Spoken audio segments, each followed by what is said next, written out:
안녕하십니까. 저는 아들 둘, 딸 하나를 키우며 복작복작 살고 있는 40대 여성입니다. 막내 딸아이는 마흔이 넘은 나이에 본 늦둥이에요. 늦은 나이에 아이 낳느라고 몸에 무리가 되었는지 어떻게든 버텨보려던 직장 생활을 막내 녀석 낳고 나서 정리하게 될 땐 아쉬운 마음을 감추기 어려웠습니다. 그럼에도 불구하고 딸아이 하나 꼭 보고 싶었던 제 소망을 이뤄준 귀한 아이였죠. 위에 아들 녀석 둘도 자기들도 아직 어린아이임에도 여동생에게 좋은 오빠 되어주겠다고 철든지까지 하는 통에 요즘은 아이들 보는 것만으로도 가슴이 뿌듯한 기분이에요. 지금이야 이렇듯 누가 봐도 단란한 가정에서 행복하게 잘 지내고 있으나 제게도 이런 행복이 쉽사리 찾아온 것은 아니었습니다. 결혼하고 자식을 낳아 키우면서 겪는 일들이 어찌 기쁜 일들만 있을 수가 있었겠어요. 그럼에도 불구하고 아이들이 아니었다면 절대 버틸 수 없었을 일들이 저에게도 있었습니다. 바로 사람 알기를 우습게 알고 하나 있는 며느리를 제멋대로 휘두르려 들던 끔찍한 시어머니 때문이었습니다. 네가 어떻게 나한테 이럴 수가 있어? 내가 네 남편 어미고 네 새끼들 할머니인데 천륜을 알면 이따위로 굴 수는 없는 거야. 천륜? 당신 입에서 어떻게 천륜이라는 말이 나와? 자식이랑 손자들이 천륜인 줄 알면 어떻게 제 손자 낳아준 나한테 이런 식으로 굴 수가 있어? 당신은 그런 말 할 자격 없어. 시어머니와의 마지막은 그야말로 막장 그 자체였습니다. 살면서 남한테 이렇게 싫은 소리 해보기도 처음이었고요. 하지만 저도 여간 참아왔던 게 아니었기에 이날만큼은 제 사회적 체면까지 모두 내려놓고 그저 당한 것들 되갚아주는 일에만 집중했습니다. 저랑 남편은 친구가 주선한 소개팅을 통해서 처음 만나게 됐어요. 사회 초년생이었던 저희가 30대에 접어들 때까지 크게 싸운 적 한 번 없이 알콩달콩하게 잘 지내왔습니다. 사실 저보다 남편이 애정 표현을 많이 했기 때문에 30이 될 때까지 남편이 결혼 이야기를 꺼내지 않을 거라고는 예상을 못했어요. 굳이 일찍 결혼할 생각은 없었지만 누가 봐도 저 좋아하는 티가 저렇게 나는 남편이 결혼 이야기를 좀처럼 꺼내지 않자 그건 그것대로 또 신경이 쓰이더라고요. 오빠는 나랑 결혼할 생각이 없어? 어? 돌려 말할 생각도 없이 대놓고 돌직구를 날리는 제 말에 남편이 적지 않게 당황한 것 같았습니다. 아니, 그렇잖아. 하는 걸 보면 결혼 생각이 없는 것도 아닌 것 같고, 그렇다고 나를 대충 만나는 것 같지도 않은데, 결혼 얘기는 한번 꺼낼 생각을 안 하니 내가 하도 이상해서 그래. 아니야, 그게 무슨 소리야. 당연히 결혼하면 너랑 해야지. 한치의 의심도 없이 남편이 하는 말에 다소 안심은 되었지만, 그럼 도대체 뭐 때문에 저렇게 답답하게 구냐고요. 제 환심을 사려고 적극적으로 행동할 때와는 다른 미적지근한 행동이 이해가 가지 않았습니다. 실은 어머니 때문에 그래. 오빠 어머니? 오빠 어머니가 뭐 어쨌길래? 그러고 보니 연애하는 동안 자기 집 얘기가 나오면 은근슬쩍 화제를 피하는 남편이었습니다. 저희 집은 맞이인 저와 밑으로 여동생, 막내 남동생까지 3남매였거든요. 워낙 식구들끼리 사이가 좋고 셋 모두 부침성이 좋은 편이어서 항상 집안이 북적북적 시끄러운 편이었습니다. 당연히 남편과 만나면서도 저희 식구들 얘기가 나올 때가 아주 많았어요. 그만큼 제 인생의 큰 부분을 차지하고 있는 게 저희 가족이었으니까요. 항상 시끌벅적한 저희 가족 분위기를 부러워하면서도 자기 집 얘기는 별로 하지 않기에 남편의 집안 분위기는 우리 집이랑은 많이 다르겠거니 그 정도는 예상하고 있었습니다. 하지만 남편 입을 통해 직접 듣는 시댁의 사정은 생각보다도 더 좋지 못했어요. 우리 집 분위기가 별로 좋은 편은 아니야. 부모님 사이에서 이혼 얘기도 심심치 않게 나오고. 집에 이렇게 큰 일이 있는데 제가 물어보기 전까지는 티도 내지 않는 남편이었습니다. 이렇게 큰일이었으면 남편 속도 말이 아니었을 텐데 혼자 끙끙 앓았을 걸 생각하니 안쓰러웠어요. 그 정도로 힘든 일이 있으면 나한테 얘기를 해야지. 내가 남이야? 이럴 때 서로 위로가 되어줘야지. 내가 안 물어봤으면 끝까지 얘기 안 할 생각이었어? 내가 너한테 너무 미안해서 그랬지. 너희 집은 항상 분위기도 좋고 동생들이랑 사이도 좋은데 이런 얘기 꺼내려고 하니 나도 민망하고 말을 어떻게 꺼내야 할지 모르겠더라고. 그래서 두 분은 결국 이혼하신대? 사실 아버지가 어머니한테 이혼하자고 한 지는 벌써 오래됐어. 나 중고등학교 시절에도 두 분이서 같이 사니 못 사니 해가며 싸운 게 하루 이틀 일이 아니었으니까. 그저 무뚝뚝한 부모님 밑에서 대면대면한 생활을 하고 있겠거니 정도로 생각했는데 제 예상보다 남편이 노인 상황이 좋지 않다는 걸 깨닫자 더 걱정스러웠습니다. 남편은 외아들이거든요. 서로 의지할 만한 다른 형제가 있는 것도 아닌데 부모님끼리 저렇게 사이가 안 좋으면 남편이 어디에서 마음의 위안을 얻었을까 싶어 가여웠어요. 나한테는 너 있잖아. 힘들 때마다 항상 네가 옆에서 재밌게 얘기도 해주고 이런 걱정거리 하나도 생각 안 나게 해줘서 나는 괜찮았어. 덤덤하게 미소 지으며 말하는 남편 모습에 이런 힘든 상황에 오랫도록 익숙해져 있었으리라 생각이 들었습니다. 너는 이렇게 나 힘들 때 위로가 되고 힘이 되어주는데 정작 나는 우리 집 얘기 꺼내려고 치면 걱정할 만한 얘기밖에 할 얘기가 없으니 미안해서 말 꺼내기가 더 쉽지가 않았어. 그런 생각할 거 하나도 없어. 우리가 그렇게 얄팍한 사이도 아니고 앞으로는 나 걱정한다고 숨기면 그걸 더 화낼 거니까 숨기지 말고 다 얘기해. 그렇게 전해 들은 시댁 사정은 이러했습니다. 시부모님 사이는 이미 남편이 어릴 적부터 좋지 않으셨다고 합니다. 남편에게 기억이라는 게 존재할 때부터 시아버지 되시는 분은 집 밖에서 지낼 때가 집에 계실 때보다 더 길었다고 하더라고요. 그래도 자식인 남편이 있어서 벌어오는 돈은 다 집으로 갖다 주시는 모양이었어요. 남편이 정서적으로는 불안한 환경에 놓여 있을지라도 경제적으로나마 넉넉한 환경에서 자랐다는 것만이 작은 위안이 되어 주었습니다. 시어머니 되시는 분은 항상 밖으로만 놔두는 남편에게 불만이 많았기에 어쩌다 시아버지가 들어오실 때마다 싸움을 거는 통에 차라리 아버지가 들어오지 않으셨으면 좋겠다는 생각을 했다는 남편이었어요. 그때야 내가 뭘 모르니 그랬지. 나는 아버지 그러시는 것도 이해해. 당연히 어머니보다는 자기에게 소홀했던 아버지 원망을 하고 있었을 줄 알았는데 남편의 원망의 화살은 뜻밖에도 본인 모칭을 향해 있었습니다. 그런 남편 입에서 나온 말은 이러했어요. 어머니 친정이 많이 가난한 편이셔. 나는 몰랐는데 나 어릴 적에 그렇게 일찍 부모님 사이가 틀어졌던 것도 어머니 친정 문제 때문이었더라고. 어머니가 아버지 몰래 인감도장 훔쳐다가 외삼촌 보증서 준 게 잘못되는 바람에 집이 휘청거릴 정도로 집안 사정이 안 좋아졌다고 하더라고. 그걸 뒤늦게 알고 아버지가 너랑은 못 산다고 이혼하겠다며 난리를 치셨다는데 나 방패막이 삼아서 간신히 이혼만 막은 거지. 그러고도 시어머니가 친정 때문에 사고치는 일이 멈춰지지 않았다고 합니다. 시어머니에게 시댁이 되는 남편 조부모님은 나몰라라 하면서 친정에다 돈을 빼돌리는 일은 허다했고 심지어는 자기 친정 조카들 돌봐준다고 아무도 없는 집에 어린 남편만 남겨두고 뛰쳐나간 적도 한두 번이 아니라고 합니다. 나는 도대체가 어머니를 이해할 수가 없어. 그래, 많이 봐줘서 아버지와 헤어지면 결국 남이니까 그렇다 치더라도 어떻게 자기 자식보다 친정 조카들이 더 우선일 수가 있어? 자기 가정은 나 몰라라 내팽개치고 남편이 벌어다준 돈 죄다 자기 친정에 퍼다 날라? 자식한테는 관심도 없어. 그러니 아버지가 어머니한테 정이 떨어지지 않고 배기겠어. 전에 없이 원망이 가득한 남편의 목소리였습니다. 좀처럼 사람에게 화날 줄 모르는 사람이었기에 그 정도만으로도 남편의 어머니에 대한 원망을 충분히 짐작할 수 있었어요. 저 역시 이해가 되지 않았습니다. 남편이 평소에 사고치는 성격이거나 성격이 모난 사람이면 또 몰라도 남편처럼 순하고 자상한 사람도 드물었습니다. 제가 만나고 있는 사람이어서가 아니라 객관적으로 봐도 그랬어요. 보통 젊은 남자들이 부리는 허세끼라고는 조금도 없는 사람이었고 쑥스러워도 상대방에 대한 진심을 항상 솔직하게 표현하려고 노력하는 사람이었습니다. 또한 그런 마음이 의심 가지 않도록 말보다 행동으로 보여주는 사람이었고요.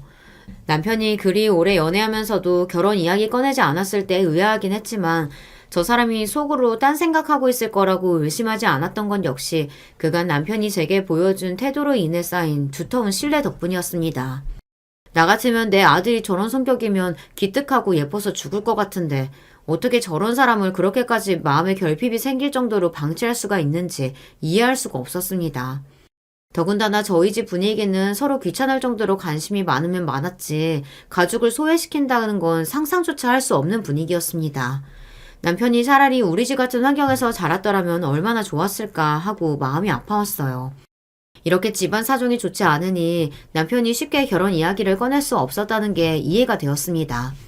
더군다나 요즘도 남편과 시아버지 속을 썩이고 있다는 시어머니다 보니 섣부르게 제게 소개시켜줄 마음이 쉽게 들지도 않았겠죠. 물론 저 역시 앞으로 시어머니가 될 분이 그렇게 문제가 많은 분이라는 게 부담이 되지 않았다고 하면 거짓말일 겁니다.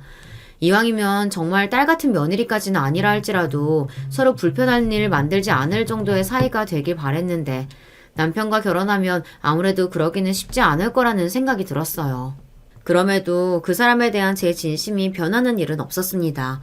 그런 부모를 만난 게 저 사람 잘못도 아닌데 그런 부모 때문에 평생 그렇게 상처를 받아왔는데 그걸 이유로 제가 결혼을 망설인다면 그건 역시 남편에게는 돌이킬 수 없는 상처가 될 터였습니다. 남편같이 좋은 사람에게 그런 상처를 안겨주고 싶지는 않았어요. 하지만 남편 반응은 단호했습니다.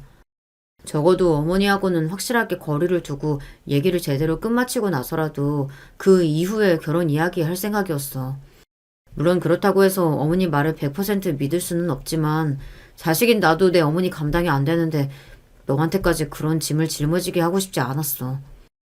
남편의 마음 씀씀이가 고마우면서도 모든 걸 홀로 감당하려 드는 모습은 답이 아니라는 생각을 했습니다.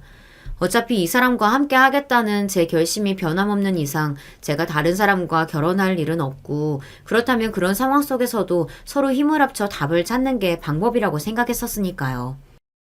다른 게 문제가 아니라 이유가 그것뿐이라면 이제 결혼 이야기를 해봤으면 좋겠어. 나 그 정도로 쉽게 마음 변하는 사람 아닌 거 알잖아. 그런 제 말에 감동받은 것 같은 남편이었지만 여전히 걱정하는 기미가 줄어들지는 않았습니다. 그럼에도 남편이 결국은 제 뜻을 따라줄 것을 알고 있었어요. 제가 원하는 것은 무엇이든 이뤄주고 싶어하는 남편이었습니다. 결혼 문제 역시 예외가 될 수는 없었죠. 그렇게 본격적으로 저희 결혼 이야기가 오가게 되었습니다. 결혼 준비하면서 서로 투명하게 상대방의 경제 상황을 이야기했을 때 생각보다 남편에게 모인 돈이 많지 않다는 걸 알게 되었어요. 하지만 묻지 않아도 쉽게 이유를 짐작할 수 있었죠.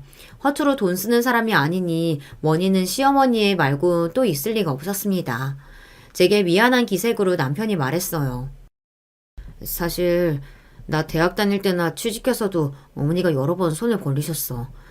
나중에 그거 알고 아버지가 남편도 모자라서 자식까지 뜯어먹냐며 한바탕 난리가 났었는데 나는 집에서 시끄러운 소리 나는 게 너무 지긋지긋해서 그냥 그러고 넘어갔어.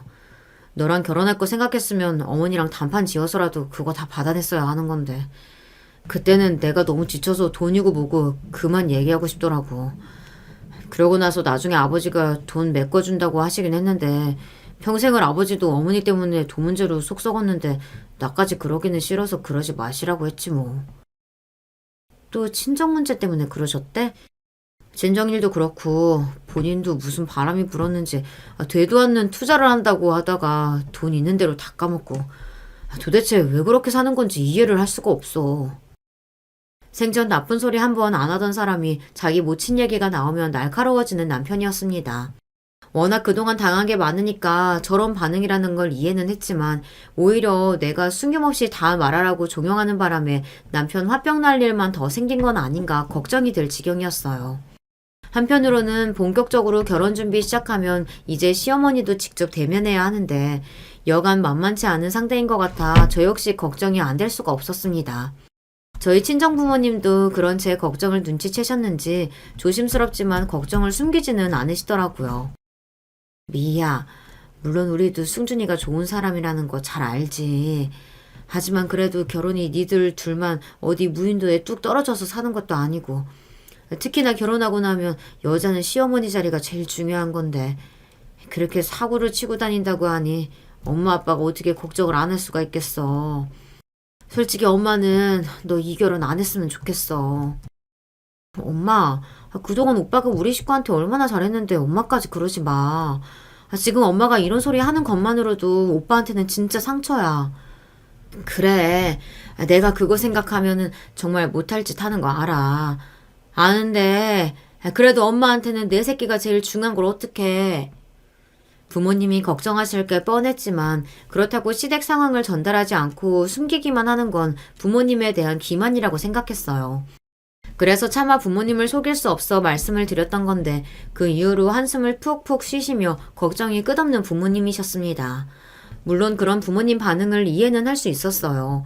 세상 어느 부모가 자식이 어려울 거 뻔히 보이는 시어머니 있는 자리로 시집을 보내고 싶겠어요.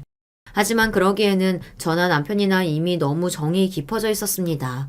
결혼을 안 하면 안 했지 저 사람 말고 다른 사람이랑 할 생각은 추호도 없었어요. 그런 제 고집을 결국 부모님도 꺾지 못하셨습니다. 저희 결혼을 허락해 주시면서도 남편 손을 꼭 부여잡은 엄마가 당부에 당부를 거듭하셨습니다. 승준아, 우리는 정말로 너 하나만 믿고 우리 미희 보내는 거야. 당연히 쉽지 않을 일이라는 건 알지만 혹여나 갈등 생기더라도 꼭 우리 미희 버팀목이 되어주겠다고 그거 하나만큼은 내가 제대로 약속을 받아야겠어. 네, 장모님, 걱정하지 마세요. 무슨 일이 있더라도 저는 미희 편이에요. 절대 걱정하시는 일 생기지 않도록 잘하겠습니다. 이런 걱정하시게 해서 제가 정말 죄송합니다. 장모님, 장인어른. 자기가 지은 죄 하나 없이 저희 부모님 앞에서 죄인이 되어야 하는 남편을 보며 속상했습니다. 저희 부모님 같은 부모님까지는 아니더라도 남편에게도 일이 죄송해서 고개를 조아려야 하는 부모가 아니라 그저 정상만 되는 시어머니였다면 얼마나 좋았을까 하는 생각이 절로 들었지만 그게 남편 가슴을 더 아프게 할 말이라는 걸 알기에 그저 제 안에서 삼켰습니다. 시어머니를 만나기 전 먼저 시아버지와 대면했습니다.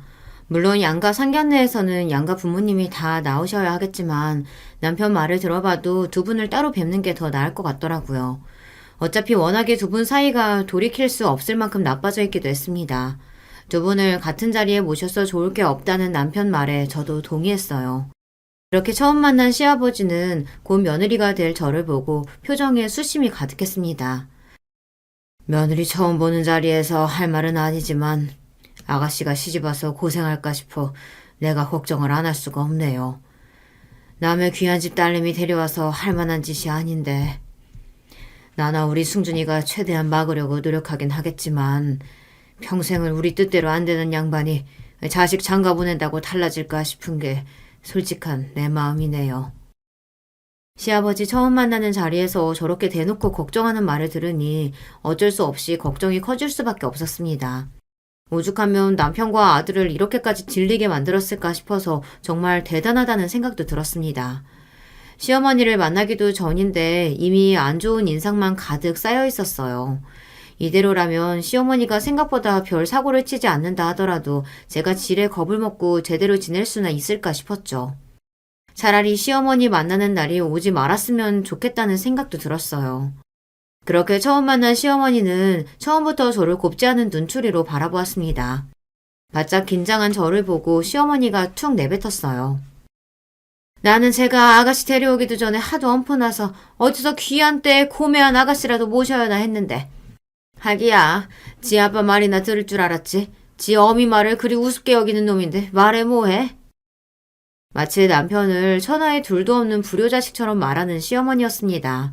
저 나름대로는 마음을 단단히 먹고 왔다고 생각했는데도 저에 대한 공격이 아니라 자기 친아들에 대한 공격을 서슴지 않은 시어머니 말이 당황스러웠어요. 자기 아들도 처음 보는 며느리감 앞에서 저런 식으로 깎아내리는데 남의 집 자식인 며느리한테는 오죽하겠나 싶었습니다. 그렇다 해도 저한테야 어차피 남인 사람이고 여차하면 안 보고 살면 그만인 사람이다 싶었으나 저런 사람과 천년으로 엮인 남편은 그동안 얼마나 소가리를 했을지 싶었어요. 내가 자식이라고 하나 있는 거는 평생을 어미한테 살갑게 굴 줄 모르다 보니 그래서 며느리에 대해서는 기대가 좀 있어요. 저게 아들이 아니라 딸이었으면 엄마한테 좀 잘했으려나 싶기도 해서. 어찌됐든 며느리도 자식 아니겠어요? 사람하기 나름인데 뭐 딸 같은 며느리 못할 거 없는 거 아닌가? 저 성정에 본인이 저를 딸처럼 대해주실 리는 없고 그러니까 한마디로 저보고 딸 노들타라는 뭐 그런 소리였겠죠. 대번에 남편 얼굴이 일그러졌습니다. 불만 있으면 저한테 하세요. 잘 알지도 못하는 처음 보는 사람한테 할 말 못할 말 못 가리고 함부로 말씀하지 마시고요. 내 입으로 내 생각도 내 맘대로 얘기 못하니? 하여간 저 말하는 싸가지하고는. 솔직히 그 뒤로는 무슨 말이 오갔는지 다 기억도 나질 않았습니다. 그렇게 간신히 차에 도착해서는 남편 눈치 보느라 쉽사리 입을 열기 힘들더라고요. 어지간히 각오를 했음에도 봉변을 피할 수 없었던 저는 그러다 치더라도 제 앞에서 제 모친이 저러는 모습만큼은 정말이지 보이고 싶지 않았을 남편 심정이 어찌나 참담했을지를 생각하면 남편 마음이 다칠까봐 쉽게 위로의 말을 건네기조차 어려웠습니다. 남편이 저희 집 식구들에게 그리 살갑게 대하며 제 친정을 부러워하는 마음이 10분 이해가 되었어요. 남편이 이루고 싶은 가정 역시 꼭 저희 친정을 닮아 있었겠죠. 그런 남편을 생각하니 더는 저런 어머니에게 고통받게 두지 않고 꼭 우리 친정 같은 가정을 만들어 주리라 다짐했습니다. 결혼 준비하면서도 시어머니하고는 거의 만날 일이 없었어요. 그쪽에서 먼저 연락해서 예단이니 뭐니 요구해왔으나 미리 남편이 당부했던 대로 시어머니에게 연락이 오는 대로 남편에게 전했습니다. 그 뒤로는 어떻게든 저와 시어머니 사이를 막아보겠다고 용을 쓰는 남편 덕에 결혼 전에 더 시끄러운 일은 따로 생기지 않았어요. 저 지키겠다고 남편이 제 모친과 전쟁을 벌였을 생각을 하니 미안한 마음이었으나 애초에 제가 감당할 수 있는 분이 아님을 일찌감치 깨달았습니다. 어설프게 그 둘 사이에 끼어서 더 분란을 만드는 것보단 남편 의견에 따르는 게 맞다고 생각했어요. 그러니까 시어머니와 저 사이는 처음부터 순탄하지 않았다고 보는 게 맞는 것 같습니다. 제가 잘하려고 했다고 한들 저희 첫 만남에서 이미 시어머니는 당신 민낯을 감출 생각도 않는데 아들 장가간다고 모자 사이가 회복되길 바라는 건 너무 순진한 생각이었구나 싶었죠. 상견례 자리에서도 그런 저는 물론이거니와 당신 아들과 남편까지 모조리 못마땅하기 짝이 없다는 표정의 시어머니였지만 시아버지가 보통 잡은 게 아닌 모양인지 그래도 깽판 놓지 않은 것만 해도 다행이다 싶었습니다. 물론 불만 가득한 표정으로 제대로 입도 열지 않은 태도에 저희 부모님 표정이 굳을 수밖에 없었지만요. 그만큼 죄송해하는 시아버지와 남편 때문에 차마 화조차 내질 못하셨어요. 이왕이면 상견례 자리라도 분위기가 좋았으면 했는데 딸 자식 시집 보내는데 일이 친정 부모님께 걱정을 끼치는 게 죄송스러웠습니다. 시어머니의 폐악이 본격적으로 시작된 것은 결혼 이후부터였습니다. 결혼 몇 년 전까지는 생활력이라고는 하나도 없는 시어머니를 시아버지와 남편이 부양하고 있었습니다. 시어머니가 아들을 볼모 삼아 시아버지랑 이혼할 수 없다고 뻗대던 것도 두 분 사이에 부부로서의 애정이 남아있어서가 아니라 돈이 필요해서 그랬겠죠. 이미 일찌감치 모친이 자식에게 애정이 있어서가 아니라 본인에게 유리한 수단으로 이용하고 있음을 깨달은 남편이었어요. 그 어린아이가 그걸 깨닫기까지 얼마나 많은 상처를 받았겠습니까? 시아버지 역시 이런 사실을 모르지 않았으나 그래도 두 분 사이에 아이가 있다는 사실만큼은 변함없었습니다. 이혼 얘기만 나오면 당신 자식 편부모 가정에서 크는 애 만들 거냐며 발광을 하는 시어머니 때문에 시아버지의 이혼 시도는 번번이 실패로 끝났고요. 그래도 도저히 얼굴 맞대고 살기는 힘드신 모양이었는지 근무지 근처에 관사로 들어가서 주로 생활하셨다고 합니다. 내가 비겁했지. 아무리 그 여자랑 사는 게 끔찍했어도 내가 내 새끼를 그 여자 옆에 방치한 것만큼은 분명히 내 죄니까. 그 여자가 뭐라고 하든 간에 내가 승준이를 데려왔어야 했는데 그 여자 등살도 보통은 아니지만 내가 작정하고 애 데려오라고 했으면 불가능한 일도 아니었을 텐데.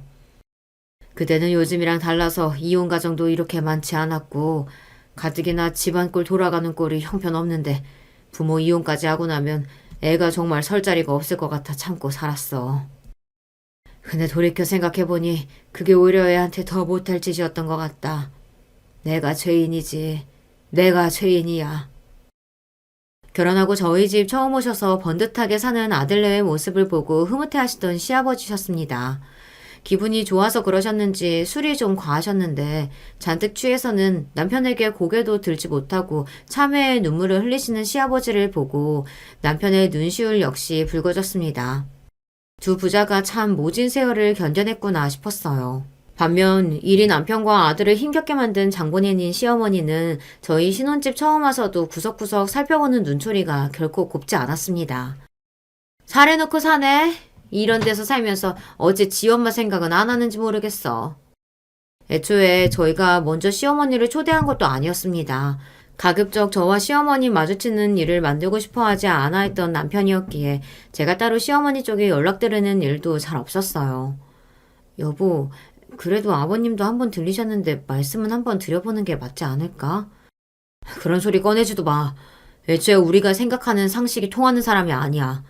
결혼 전에도 그렇게 못 들을 소리 들어놓고 그런 소리가 나와? 당신도 이제 마음 독하게 먹어야 돼. 그런 사람들은 귀신같이 자기 다리 뻗을 자리 알아본다고. 나는 아버지가 자기한테 신물 나는 걸 알고 있으니 그 사람이 이제 믿을 구석이 어디 있겠어. 마음 약한 당신부터 공략하려고 들 테니까 애초에 연락 와도 받지도 말고 찾아와도 상대해주지 말고. 알았어? 하지만 그게 어디 쉬운 일인가요? 시어머니가 집까지 찾아왔는데 문도 안 따주는 며느리라니. 물론 남편이 그런 소리를 하는 이유는 충분히 이해했지만 제 입장에서는 참 난처한 일이었습니다. 저도 남편도 당시 직장 생활을 하고 있었기에 저 집에 도착한 지 얼마 되지 않아 남편이 돌아왔다는 게 천만다행이었죠. 누가 반긴다고 여기까지 와서 우리 살림살이 들쑤셔가면 이 사람 곤란하게 만들어요. 내가 어디 못 올 때 왔어?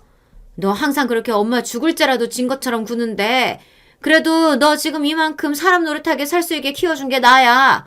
네 아빠야 돈이나 갖다 줄 줄 알았지. 한 게 뭐 있다고. 한 거 없는 건 어머니도 마찬가지예요. 나 대학 들어가자마자 독립하기 전까지 집에서 제대로 된 챙김 받으면서 자란 건 아주 어렸을 때였으면 몰랐을까. 그런 기억 나한테는 없네요.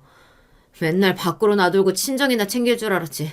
자식이라고는 하나 있는 거 신경 안 써준 건 어머니도 매한 가지면서 뭐가 그렇게 당당하세요?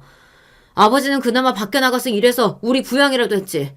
어머니는 자식 인질 삼아 그런 아버지 뜯어낼 줄이나 알았지. 나한테 대단한 거 한 거 있는 것처럼 그런 식으로 말하지 마세요. 아유, 이래서 자식 새끼 키워봤자 하나도 소용없어. 내가 지 때문에 어떻게 살았는데. 그 지긋지긋한 인간이랑 안 갈라서고 살아준 것만 해도 고마운 줄 모르고. 너 그때 네 아빠 하자는 대로 내가 너 떼어놓고 이혼했으면 지금 장가나 제대로 갔을 줄 알아? 누가 이혼 가정 자식들한테 쉽게 딸을 주고 싶어 하냐고. 너 그거 생각하면 나 참고 산 걸 아주 감사하게 생각해야 돼. 참고 살긴 누가 참고 살아요. 참고 산 건 나랑 아버지예요. 기어이 아들 신혼집까지 쫓아와서 서로 악을 쓰며 소리를 지르는 시어머니와 남편을 보니 그만 정신이 아득해졌습니다. 남편이 저렇게 기를 쓰고 억울해하면서 제 모친에게 대드는 모습을 볼 때마다 저는 저대로 너무 속이 상했습니다. 나 곤란하다는 핑계로 문 열어주지 말걸. 차라리 그냥 보냈으면 이 사달은 안 났을 텐데 싶어 괜히 제 잘못인 것 같고 이렇게 분란이 일어날 때마다 그러지 않으려고 해도 자불안석이 되는 제 입장이 편할 수는 없었죠. 그래서 그 다음부터는 남편 말대로 정말 불시에 시어머니가 찾아오거나 연락을 해도 응대하지 않았습니다. 며느리 된 입장에서 할 도리가 아니라는 건 알고 있었으나 제게 무엇보다 소중한 건 제 남편이었고 제 남편에게 부모로서의 도리는커녕 생채기만 입힌 시어머니에게 도리 지키겠다고 내 남편 가슴에 한을 더 쌓아 올릴 수는 없었으니까 말이에요. 그러는 중간에도 이제 시아버지와 남편 모두 시어머니에 대한 경제적 지원을 완전히 끊어냈기에 저한테까지 돈 요구하는 연락이 뺀질나게 왔습니다. 역시 이런 요구에도 응하지 않았어요. 남편에게 애틋하고 소중한 어머니였다면 얼마간이나마 금전적 도움을 드리는 게 그리 어려운 일은 아니었을 거예요. 하지만 평생을 남편 볼모 삼아 돈 한 푼 벌 생각도 안 하면서 남편과 아들 뜯어먹기만 한 시어머니에게 저 역시 돈 쓰고 싶다는 생각이 들지 않았습니다. 그랬더니 이번에는 또 2년 전년 온갖 쌍욕이 담긴 메시지에 차마 입에 담지 못할 저주의 말까지 쏟아져 나왔죠. 시어머니 전화번호를 차단한 것도 이 때문이었습니다. 그 문자를 보고 남편이 대경 실색하여 시어머니 가만두지 않겠다며 펄펄 뛰는 걸 간신히 말렸어요. 이제 정말이지 저희가 참아줄 만큼 참아줬다고 생각했습니다. 남편에게도 더는 속 시끄러운 일 만들지 말고 그저 없는 인연인 셈 치자고 그렇게만 말했어요. 여보, 미안해. 내가 이렇게 못난 놈이라서 이 정도도 막아주지 못하고. 어머니가 저렇게 나오는 걸 당신이 무슨 수로 막아. 내 옆에 24시간 붙어있을 수 있는 것도 아니고. 나도 아주 예상하지 못했던 상황은 아니야. 그래도 이렇게까지 하실 줄은 몰랐는데 이 정도까지 선을 넘으시는 거 보면 정말 한계를 넘어섰다 싶어. 더는 응대 안 하고 연 끊었다 생각하고 살면 본인도 더는 연락 안 하시겠지. 당신 말대로 누울 자리 못 된다고 생각하면 더는 다리 뻗을 생각 안 하시지 않겠어? 그렇게 시어머니 번호를 차단하고 모르는 번호로 오는 전화는 받지 않다 보니 한동안은 또 조용하더라고요. 그 사이 저희 부부에게는 좋은 소식이 생겼습니다. 저희 첫 아들인 윤재가 찾아온 거죠. 제 딴에는 그렇게까지 큰 스트레스가 아니라고 스스로를 다독였는데 시어머니한테 시달릴 때까지만 해도 생기지 않던 아이가 시어머니와 연을 끊겠다고 마음먹은 후로 찾아온 걸 보니 아무래도 저도 스트레스를 많이 받고 있긴 했구나 하는 생각이 들었습니다. 윤재 가지고 있는 내내 남편이 혹여나 자기 모친이 나타나 임신한 며느리한테 폐악이라도 부릴까 싶어 더 날카롭게 경계한다는 걸 눈치챘으나 저 역시 이 중요한 시기에 시어머니 때문에 위협받고 싶지 않았기 때문에 남편 하는 행동을 그대로 두고 보았습니다. 다행히 윤재 낳을 때까지 별일 없이 잘 지낼 수 있었고 건강하게 태어나준 윤재 덕에 저희 친정 부모님은 물론이거니와 시어머니 때문에 늘 수심이 기뻤던 시아버지께서도 기쁨을 감추지 못하셨습니다. 그렇게 우리 윤재는 양가의 복덩이가 되었죠. 남편이 경찰서에서 연락을 받게 된 건 우리 윤재가 100일을 넘긴 지 얼마 되지 않았을 때였습니다. 저희 가족이 경찰서 갈 일이 뭐가 있었겠어요. 말할 것도 없이 시어머니 때문이었습니다. 유치장에 갇혀 있으면서도 바락바락 소리를 지르는 시어머니 기세는 여전하더라고요. 이 썩을 놈의 인간들이 감히 누굴 건드려! 볼 건 하나도 없는 인간들이 감히 누구를 우습게 알고! 흥분을 감추지 못하고 길길이 날뛰는 시어머니를 보며 저나 남편이나 그만 아연해졌습니다. 독이 바짝 올라서 온 경찰서가 떠나가도록 소란을 피우는 시어머니였어요. 그렇게 미친 사람처럼 분노를 쏟아내던 시어머니가 남편과 눈이 딱 마주쳤습니다. 예, 순준아, 너 엄마 좀 빨리 빼내다오. 여기 아주 난방도 제대로 안 넣어놓고 사람 골병 들라고 작정을 했는지? 그렇게 간만에 보는 아들을 보고 반색하는 시어머니에게 대꾸도 하지 않고 남편이 곧장 연락을 걸어온 형사님께 향했습니다. 대체 무슨 일입니까? 지인들끼리 시비가 붙었는지 싸우다가 피해자를 폭행하셨어요. 이젠 하다하다 사람까지 치나 싶어 기가 찼습니다. 그래놓고는 뭐가 저렇게 분해서 난리를 치는 건지 도무지 이해를 하래야 할 수가 없었어요. 그래서 합의 안 하면 어떻게 된다는데요? 그쪽에서 합의 안 해주면 구치소로 넘어가는 거죠 뭐. 상대 쪽에서 다치기는 했어도 생명에 지장이 없는 건 아니어서 실형까지 받겠나 싶긴 하지만 웬만하면 합의하세요. 어머님 연세도 있어 보이시는데. 합의를 하실 거면 당사자끼리 하라고 하세요. 그 정도 일을 쳐놨으면 수습은 당연히 알아서 하셔야죠. 그러고는 남편이 제 손을 잡고 뒤도 돌아보지 않고 경찰서를 나서려고 했습니다. 그런 남편을 보고 시어머니가 다급하게 소리쳤어요. 너 지금 어디 가는 거야? 너 정말 어미 이런 험한 데다 놔두고 내빼는 거야? 내가 누구 때문에 이렇게 싸웠는데? 그 망할 옆에 내가 사람을 긁어도 유분수지. 내 성격이 개차반이라서 자식 새끼가 안 찾아온다고 개소리라는데 그걸 그럼 내가 그냥 놔둬? 네가 평소에 어미한테 똑바로 했으면 내가 왜 밖에서 이런 대접 왜 받아? 끝까지 제 어미를 무시하려고 했던 남편이 그만 화를 참지 못하고 버럭 소리를 질렀습니다. 틀린 말 하나도 없구만 뭘 잘했다고 사람까지 때려놓고 소리를 지르고 있어요. 부모 노릇도 제대로 못한 것도 모자라서 이젠 경찰서까지 잡혀와요? 도대체 나한테 왜 이래요? 이렇게 괴롭히려고 나왔어? 화가 나다 못해 울분을 쏟아내는 남편에게 경찰서 안에 있던 사람들의 시선이 꽂혔습니다. 뭐 이런 일이야 여기서는 흔한 일이겠지만 그럼에도 남편을 바라보는 사람들의 시선에 안타까움이 느껴졌어요. 저는 남편이 모친 잘못 두었다는 이유만으로 그런 불쌍한 사람 취급당하는 게 너무 속이 상했습니다. 그래서 남편 손을 잡고 억지로 끌어당겼어요. 여보 가자. 여기 더 있지 말고 나랑 집에 가자. 나한테 합의금 뜯어낼 생각 말아요. 죄를 지었으면 합의금 주든지 감옥을 가든지 알아서 하시라고요. 예, 승준아. 너 정말 이러는 거 아니다. 너 진짜 이러고 가는 거야? 엄마 이런 데서 못 살아. 엄마 좀 살려줘. 승준아! 마지막까지 당신 아들 생채기에는 아랑곳하지 않고 본인 아니만 생각하는 시어머니였습니다. 그래도 엄마라는 사람이 어떻게 저렇게까지 할 수 있나 싶어서 너무 화가 났습니다. 남편 말 맞다나 그럴 것 같으면 도대체 무슨 정신머리로 결혼해서 애까지 낳을 생각을 한 건지 이제가 엄마가 된 저였기에 더더욱 이해할 수가 없었어요. 한편으로는 당연히 받아야 할 엄마의 사랑을 받지 못하고 자란 남편이 가여워 가슴이 욱신욱신했습니다. 나 이번에는 정말로 안 봐줘.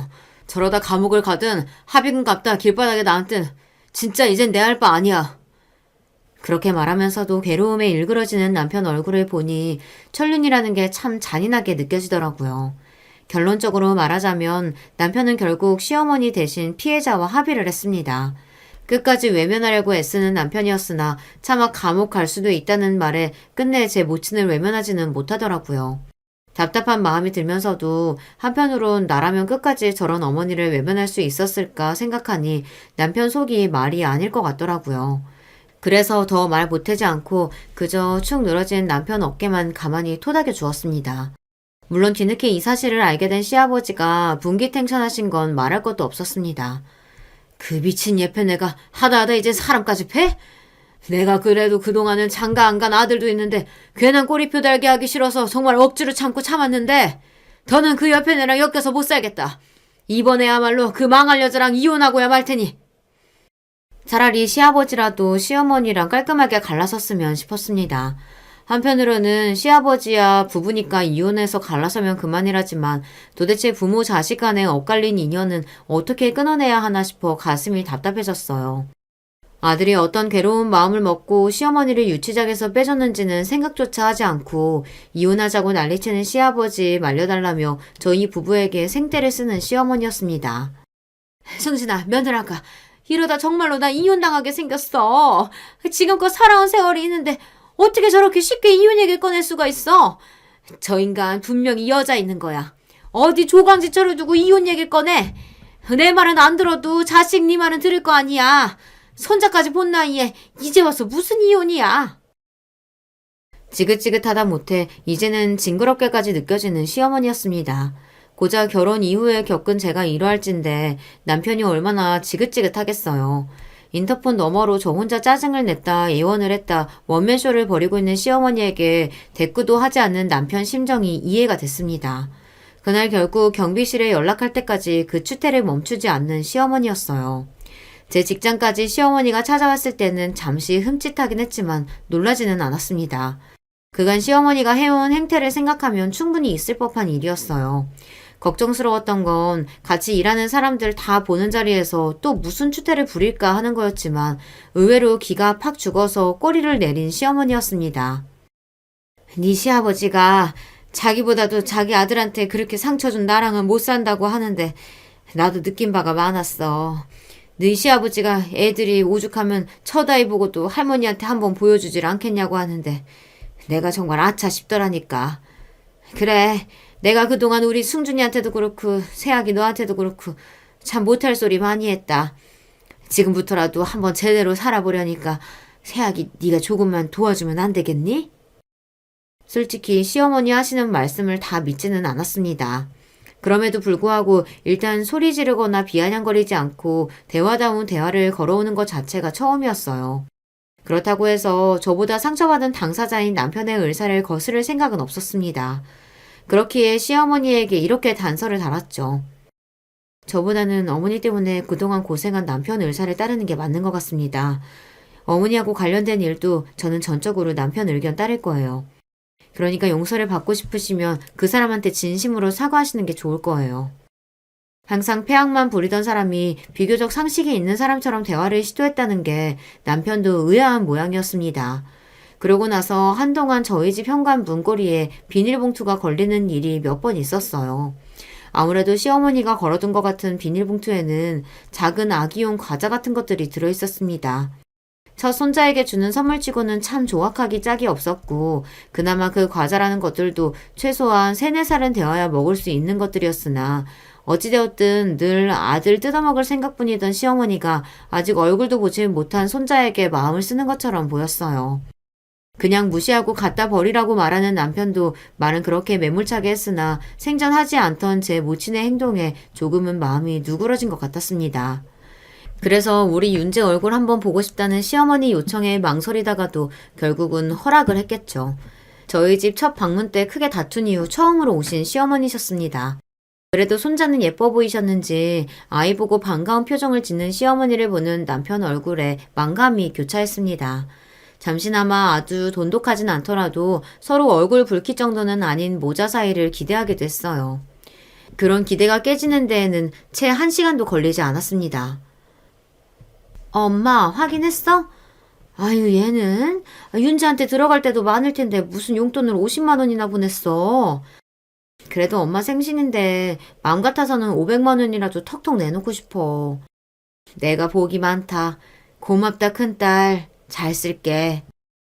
마침 다음 날이 저희 친정어머니 생신이라 미리 용돈 붙인 걸 확인하고 전화를 주신 친정엄마셨습니다.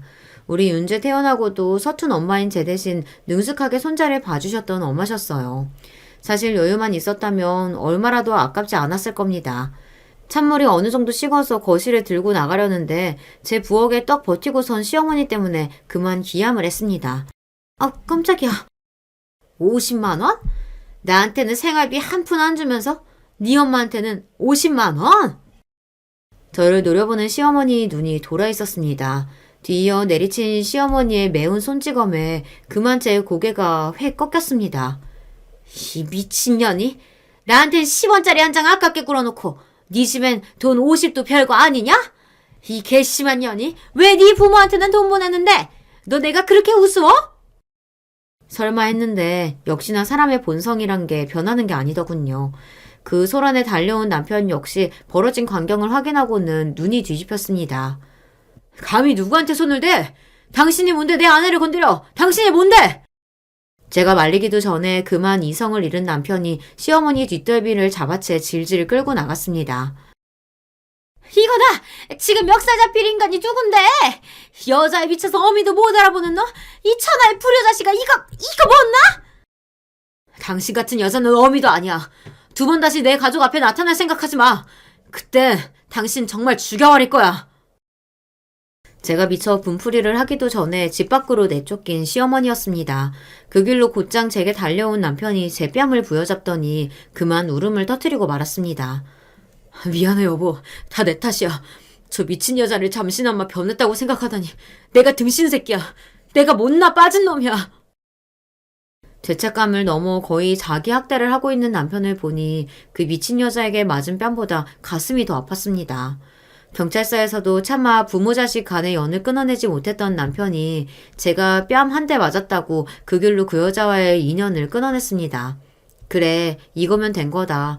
내 남편이 이제야 자유로워졌으니 됐다 싶어 저를 끌어안고 엉엉 우는 남편을 달랬습니다. 그날 일을 알고 남편이나 시아버지나 그 여자 요절 내겠다며 길길이 날뛰는 걸 오히려 제가 달래느라 고생을 했어요. 설마 이 지경까지 파국에 이르렀는데 아무리 인간 이하의 여자라고 하나 또다시 제게 연락을 해올까 싶었습니다.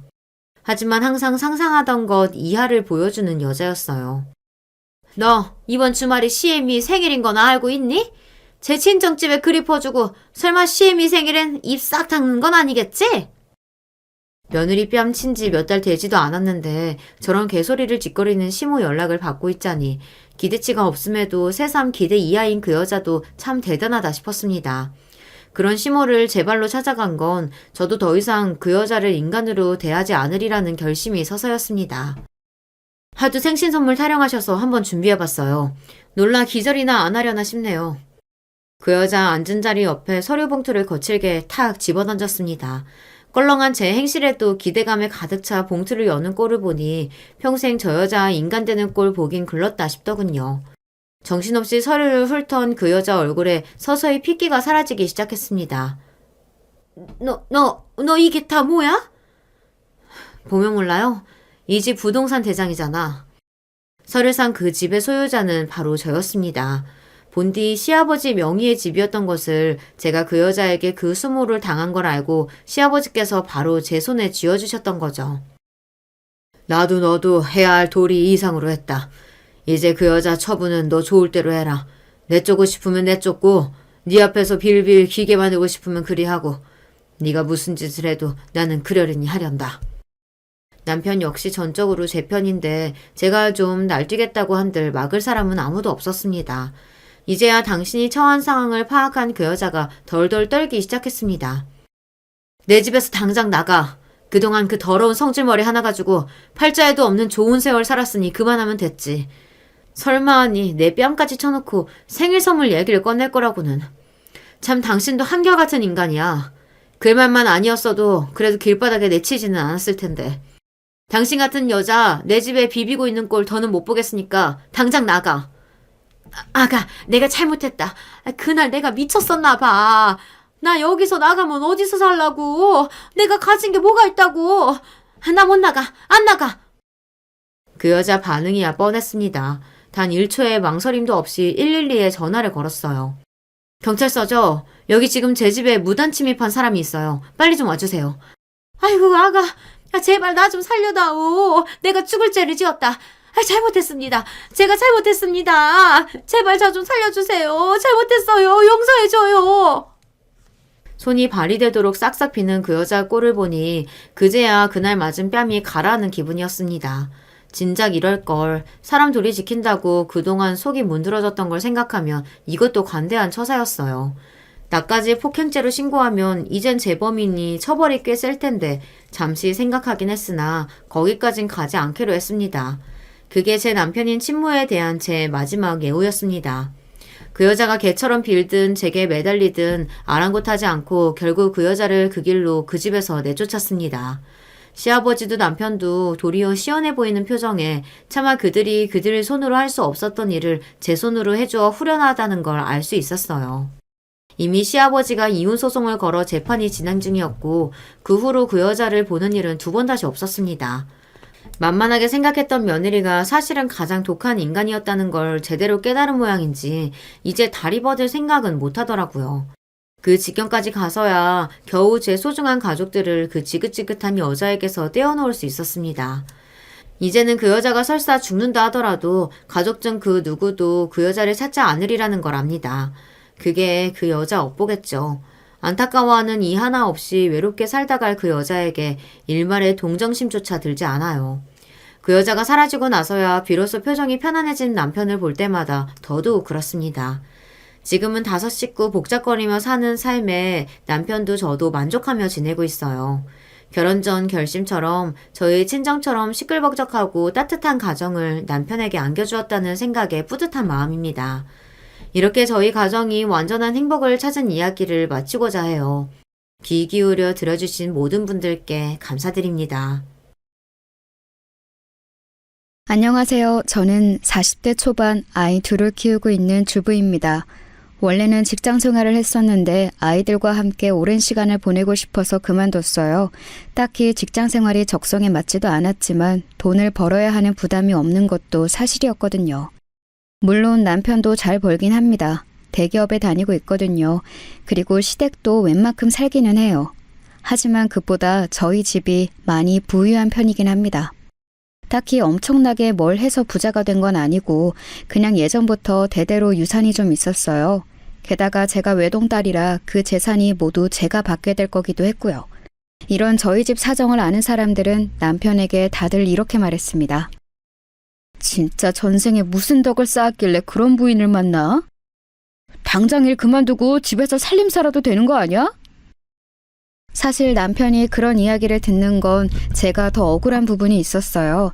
남편과 저는 대학 때부터 만나 긴 연애 끝에 결혼을 했는데 남편은 저희 집이 이렇게 부자인지 전혀 몰랐거든요. 그냥 돈 걱정 안 하고 사는 줄만 알았지 자기 집이랑 비슷한 정도인 줄 알았대요. 나는 정말 얘네 집이 그 정도로 부자인 줄 몰랐다니까. 티를 전혀 안 내니까. 제가 딱히 사치를 막 하고 다니는 타입도 아니었고 집에 대한 이야기를 별로 하는 스타일이 아니었던지라 남편은 진짜 전혀 몰랐습니다. 그래서 그런 이야기를 들을 때면 억울해하기도 했어요. 처음에는 정말 별 생각 없었어요. 남편도 호탕하게 웃으며 자기가 복이 많네 어쩌네 하는 이야기들을 곧잘 하곤 했었으니까요. 하지만 이게 반복이 될수록 어쩔 수 없이 스트레스를 받게 되긴 하더군요. 연애가 길어지고 결혼할 시기가 올수록 점점 더 스트레스를 받았습니다. 사실 남편이 아니라 제가 더 그랬어요. 모든 사람이 조건만 보고 결혼을 결정하는 것도 아닌데 매번 남편에게 그런 소리를 하는 게 신경이 쓰이더라고요. 한두 번도 아니고 말입니다. 너무 신경 쓰지 마. 나는 진짜 괜찮아. 내가 안 괜찮아. 내가 기분이 나빠. 뭔데 자꾸 오빠를 무시해? 그래서 결혼할 때도 시부모님께만 저희 집 이야기를 했어요. 사실은 이러이러한 집안인데 식구들이 몰랐으면 좋겠다고 말이죠. 시댁에서는 흔쾌히 그러겠다고 하셨습니다. 그리고 시어머니, 시아버지를 제외한 남편의 형제들은 저희 집 사정을 알지 못했어요. 만날 때마다 장가 잘 갔네 어쩌니 하는 소리 듣게 하는 것도 또 그런 소리를 듣는 남편을 보는 것도 제가 스트레스였으니까 말입니다. 그런 이야기를 더 이상 듣고 싶지 않았던 마음이 컸던 것 같아요. 오랜 연애 기간 동안 주변에서 하도 그런 이야기를 듣다 보니 노이로제가 걸렸던 것 같습니다. 그래서 애초에 싹을 잘라버리고 싶었던 마음도 컸어요. 나중에 들었는데 시어머니는 사실 저의 그런 이야기가 반가웠다고 하더라고요. 남편은 형제들 사이에서 그나마 제일 잘 안 풀린 케이스긴 했거든요. 남편의 집 형제는 삼형제였습니다. 아들만 셋 있는 집이었어요. 위로 한 분 계시는 아주버님은 한 분은 변호사고 아래로 있는 도련님은 세무사신데 두 분 모두 돈도 굉장히 잘 벌고 결혼도 잘하셨어요. 둘째인 남편이 대학도 하는 일도 제일 어떻게 보면 딸리긴 했습니다. 근데 마누라를 잘 만났다고 하면 형들이 더 빈정거리며 무시할 게 뻔하다고 생각하셨나 봐요. 네가 그렇게 하자고 해서 사실 많이 반가웠다. 제가 괜한 말 듣고 싶지 않아서 그런 건데요, 뭐. 그래도 네가 해온 집까지 우리가 해줬다고 말해도 정말 괜찮겠니? 어머님, 아버님만 괜찮으시다면 저는 상관없어요. 신혼집을 저희 집에서 해주셨거든요. 근데 그걸 다른 시댁 식구들에게는 시아버지가 해주신 걸로 말하기로 했습니다. 물론 반발은 좀 있었어요. 특히 동서들에게서 말입니다. 당연히 기분 나쁠 만한 상황입니다. 그걸 부정하는 건 아니었어요. 하지만 그럼에도 불구하고 그 두 동서는 그 표현이 노골적이고 센 편에 속하긴 했습니다. 왜 막내 또련이만 해주세요? 그니까요. 다 같은 아들인데. 사정에 따라 해주고 말고 하는 거지. 너네 결혼할 때는 애들이 둘 다 돈을 잘 벌어서 자기들이 집을 살 능력이 됐잖니. 그 말을 대놓고 무시하듯 빈정거리며 말하더군요. 능력이 되는 게 문제가 되나요? 이건 역차별이라고요. 아니, 잘난 게 죄도 아니고 어머님 너무 서운해요. 시아버지가 나서서 정리하지 않으셨으면 더 난리를 쳤을 거예요. 다들 그만하거라. 내 재산 내가 알아서 하는데 입을 왜 이렇게들 많이 대? 자꾸 이렇게 시끄럽게 굴면 있는 재산들도 내 맘대로 할 거니까 입들 다물어. 시아버지의 불효령 아닌 불효령이 아니었으면 아마 지금까지 입이 대빨 나와 있을 거였어요. 그들은 그래도 시아버지의 눈치를 많이 보는 것 같았습니다. 나중에 이야기 들었는데 아버님이 가지고 있으신 재산이 그래도 1-20억은 된다고 하더라고요. 그래서 시아버님이 뭐라 하면 둘 다 찍소리도 못한다고 말이죠. 시아버님이 물려주지 않는다는 것도 아니고 둘째의 몫을 조금 미리 준 것뿐이라고 둘러서 이야기를 하셨음에도 불구하고 그들은 저에 대한 반감을 노골적으로 표현했습니다. 나 같으면 거절했겠다. 그걸 넙죽 받는 것도 참 낯이 두꺼우신 것 같아요. 제가 생각이 좀 짧았던 건가 후회한 적도 있습니다. 왜냐하면 그날 이후로 저에 대한 노골적인 무시와 하대가 일어났거든요. 무슨 중고등학생 여자애들이 마음에 들지 않는 사람 따돌리고 괴롭히듯 저를 괴롭혔습니다. 어느 날은 일부러 가족 모임 시간을 늦게 알려주기도 하고 어느 날은 일부러 안 알려주기도 하고 만나면 사람 면전에서 빈정거리기 일쑤였어요. 한 번은 시어머니 생신에 식당 예약을 저보고 하라고 하더군요. 여태 우리가 했으니까 이번엔 형님이 해보세요. 어떤 식당으로 하면 될까? 뭐 어르신들 모시고 가기 좋은 식당이면 다 괜찮지 않겠어요? 어머니 고기 좋아하시니까 고기 나오는 한정식 집이라든지. 따로 선물 같은 건 준비하지 않아도 될까? 우리는 현금할 건데 동서도 뭐 해오려면 알아서 해오고. 아, 식사 비용은 새 집에서 나눠서 낼 거니까 잘 알아보고 해요. 저는 그 말이 너무 비싼 대로 하지 말라는 뜻으로 알아들었거든요. 실제로 그런 뉘앙스로 이야기하기도 했습니다. 그런데 이 모든 게 저를 매기기 위한 거였더라고요. 막내 동서는 없어 봐서 그런가 이런 식당 하나 제대로 예약을 못해? 네? 셋이서 하는 거니까 부담 가지 않는 선에서 하는 게 좋을 거라고 생각해서. 그 말을 그렇게 알아들으면 어떡해? 셋이서 하니까 비싼 곳에서 해도 된다는 말이었잖아요. 둘째 동서는 이런 곳에 돈 쓰는 게 아까운가 보지. 아니면 이 정도가 막내 동서가 생각하는 최고치던가. 겨우 이 정도가요? 설마요. 형님, 그 정도로 집이 가난해요? 보통은 된다면서요. 생각보다 더 힘든가 봐요? 1인에 20만 원 정도 하는 고급 한정식 식당이었습니다. 결코 그런 이야기를 들을 식당은 아니었어요. 아이들까지 하면 한 끼에 250만 원이 넘는. 겨우 이 정도로 벌벌 떠는 거 좀 격 떨어지는 것 같아요. 그러게, 사람이 배포를 좀 키워. 에이, 형님, 그게 어디 쉽게 되는 건가요? 그거도 다 갖고 태어나야 가능한 거예요. 없는 사람이 배포 가는 건 힘들죠. 그런가? 시댁 어르신들이 저를 예뻐하는 걸 워낙 눈꼴 싫어하는 두 사람이어서 꼭 어르신들 없을 때만 저랬어요. 정말 야가 빠졌죠. 한 번은 이런 이야기를 한 적도 있어요. 어머님, 아버님은 뭐 어디 불우한 이웃 돕고 이런 거에 관심이 있으신 건 아니겠죠? 갑자기 그건 왜? 재산 어디다 갑자기 기부라도 하실까 봐서? 큰 동서의 그 말에 작은 동서가 저를 보고 한 번 슬쩍 웃더군요. 그것도 상당히 기분 나쁘게 말이죠. 아니, 막내 동서한테만 잘해주는 거 보면 없이 산 사람들한테 동정심이 남다른 것 같아서 말이죠. 아, 뭐 그럴 수도 있겠네. 늘 이런 식으로 숨쉬듯 사람을 무시했습니다. 아니, 저만 아니면 되니까 별 상관은 없었는데 그냥 기가 찬 건 저 사람들이 알고 있는 저희 집도 그냥 어지간한 중상층 정도는 됐었거든요. 형님들이 알고 있는 저희 집안은 부자는 아니었어도 절대 가난한 게 아니었어요. 근데도 저랬습니다. 아니, 저희 집도 어느 정도는 돼요. 그러면 집은 왜 받아? 그러게, 그만한 집도 못 해와서 시어머니가 해준 집 홀랑 받은 거면 못 사는 게 맞는 거야. 형님, 괜히 이런 말 듣는다고 열등감 같은 거 느끼지 말고 인정할 건 인정하면서 살아요, 우리. 그니까 몇 년이 지나도 제게 꽁해서 저를 계속 괴롭히는 게 맞았던 겁니다. 진짜 징글징글하죠? 사실 이런 사람들은 제가 휩쓸리면 더 신나서 더 하는 사람들이라 더 무덤덤하게 행동했던 것도 있었습니다. 휩쓸리지 않으려 노력하면서 말이죠.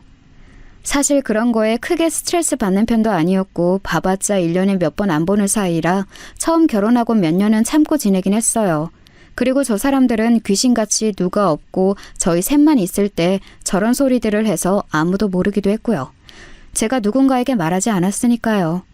하지만 사람의 마음이라는 게 신경 쓰지 않는 소리라 하더라도 계속 들으면 짜증이 나기 마련이잖아요. 한 번은 이렇게 말했던 적도 있습니다. 그렇게 사람 가진 걸로 평가해서 격이 어떻고 주제가 어떻고 하는 말 함부로 뱉으시는 것 자체가 스스로의 격을 떨어뜨리는 거 아니에요? 제 그 말에 두 사람 다 움찔하더니 파르르 하는 게 느껴지더군요. 형님, 지금 말 다 했어요? 말을 좀 가려서 해! 말을 가려서 하라니 정말 기가 찼습니다. 여태 말을 가리지 않고 막 한 사람이 누군데요. 말을 가려서 하라니, 지금까지 말을 하나도 가리지 않고 하신 분들이 하신 말씀은 아닌 것 같은데요. 그 정도 받아갔으면 이 정도 말 들어도 웃으며 넘겨야지. 아, 결국 돈 못 받아서 저한테 이러시는 거였어요? 되게 교양 있으시네요. 제가 그렇게 비꼬자 둘 다 얼굴이 붉어지더니 오히려 저에게 화를 내기 시작하더군요.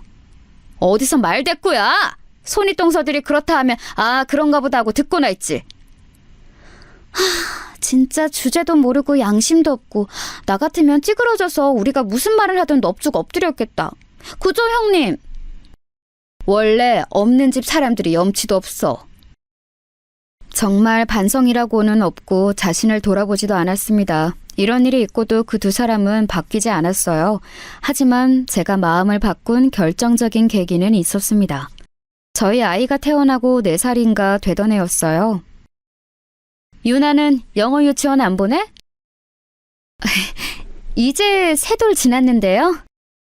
아, 이렇게 세상 물정도 모르고 진짜 아무것도 모르는구나, 형님은. 3돌이면 슬슬 생각해야죠. 나는 그렇게 막 어릴 때부터 사교육시키고 그러고 싶지 않아. 제 그 말에 둘이서 눈빛을 주고받더니 노골적으로 비웃으며 이야기하더군요. 그러니까 안 되는 거예요. 뭐가? 그렇게 안이하게 생각하니까 문제인 거라고, 동서 같은 사람들은. 저 같은 사람이 뭘 안이하게 생각하는데요? 진짜 몰라서 물어요? 애도 크면서 비교라는 걸 당할 텐데 애 심정은 생각 안 해요? 그때부터 무슨 이야기를 할 줄 알았지만 무시하려고 했어요. 하지만 그들의 입은 멈추지 않았습니다. 커가면서 우리 애들이랑 비교당할 텐데 그 상처는 어떻게?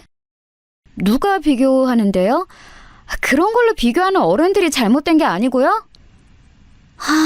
또 현실 파악 하나도 못하는 소리 한다. 하여간. 이러니 상류층은 계속 상류층이라 하류층은 계속 하류층인 거예요, 형님. 그러니까. 정말 기가 막히죠? 이런 이야기를 아무렇지 않게 하는 게 말입니다. 저는 원래 다른 건 다 참았는데 제 아이를 두고 하는 말들은 도저히 참아지지 않더군요. 그날이 김장하는 날이었는데 어머님이 없을 때 둘이서 딱 그 이야기를 꺼냈거든요. 제가 평소에 이런 말을 어른들이나 남편에게 전달하지 않으니까 당연히 이번에도 안 할 줄 알고 그런 거였겠지만 이번에는 제가 참지 않았어요. 시어머니가 다가오는 걸 보고 일부러 울먹거리며 말했습니다. 저한테 막말하시는 건 참아도 저희 유나한테 그러시는 건 못 참아요. 엄마 아빠가 없어서 애도 열등감을 느낄 거라는 둥.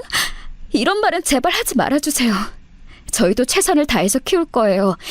다만 너무 이른 나이에 영어 유치원이다 뭐다 보내고 싶지 않아서 내린 결정이에요. 시어머니가 모든 말을 다 들으셨습니다. 니들 또 둘째한테 싫은 소리 하는 거니? 시어머니의 등장에 두 사람이 움찔 놀라더군요. 아니 어머니 그게 아니고요.